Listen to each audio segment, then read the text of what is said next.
Hey, this is Kevin again, and I'm taking another stab at doing this army because I wasn't very happy with the one I did before. Tamerlane. About 1330 to 1370. I was almost into the 1400s, but Tamerlane, I guess his title was the Lord of the Conjunctions, and I have to say was probably the greatest Asiatic conqueror known in history. At that time, he was just the son of a smaller chieftain, but he was the bravest of the brave, I would say. He was also profoundly sagacious, very shrewd. He was generous, experienced, persevering, and I would say these combination of these qualities made him an unsurpassed leader of men and basically a god of war that was adored by all of the ranks. And the object of Tamerlane was really, more than anything else, glory. And as in the case of all conquerors, I would say ancient or even modern for that matter, his career was attended by terrible bloodshed.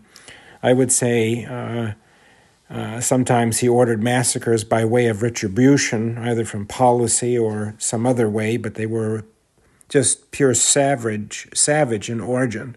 He never lost a battle.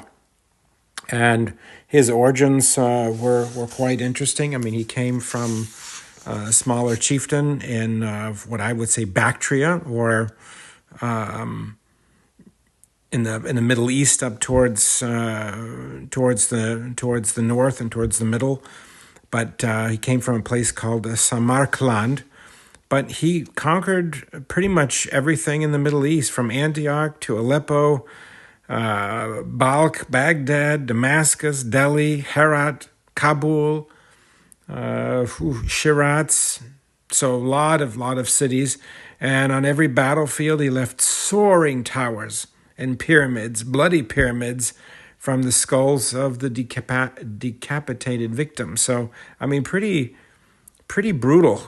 But he had earned this magnificent title, Lord of the Fortunate Conjunction of the Planets. I guess a reference of his position of the stars when he was born.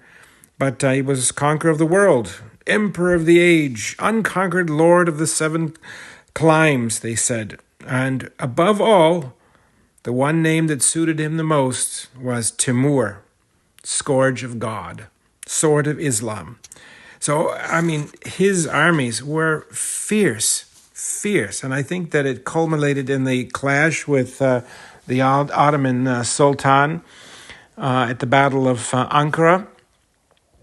But if you know anything or want to read anything about Tamerlane, this is just an unbelievable warlord of the ages. So I wasn't really happy with the army that I had presented before. I just really didn't have the flavor that I wanted for him. So I went and I bought a whole bunch of figures from Curacao, probably a couple of hundred, and found a couple of other things online that people had painted and bought those and just repainted them and reabsorbed them into the armies that I had, and tried to create an army based on manuscripts, based on my readings, based on talking with people, looking at books and colors. And as you can see from the video, I tried to really capture its flavor. It's very, very colorful army, especially its vanguard and its the Timur's bodyguard. The rest of it looked just like Asiatic steppe hordes that came from lots of different cities and different parts of the world. But I had a lot of fun recreating this army. As you can see, it's very colorful in its nature.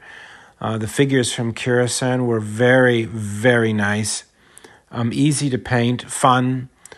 And, I wish I was a much more detailed painter. I could pull out a lot of the details, but I think, they turned out pretty nice. I'm pretty pleased with it. So, there's other figures mixed in here, Essex and Old Glory and mostly Curacao, I would say. But anyway, it looks good.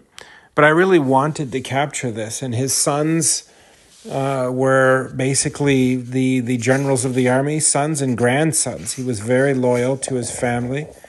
And I think that, the person that really he had his eye on as his successor was from his son, Miran Shah, which his son was Sultan Muhammad.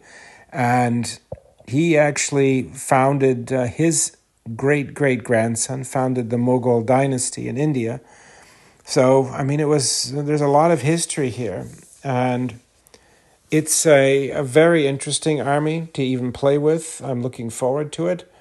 And yeah, I hope you enjoy it. I found that the history, I was reading a couple of books, one from Justin Marozzi, just fantastic. It's just a gripping tale, and tried to really understand this man, Tamerlane, where he came from and who he was, what the army did.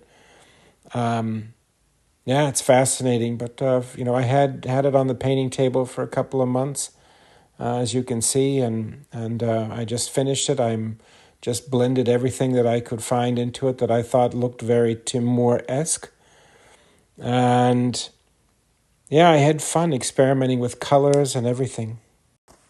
Now, but anyway, if you want to ask me any questions about the army, send me a note. But I really appreciate everybody who does watch.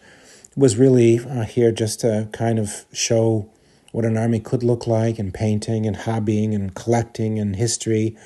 I don't mean for my YouTubes to be a history lesson. I think other people do that much better, as I've mentioned before.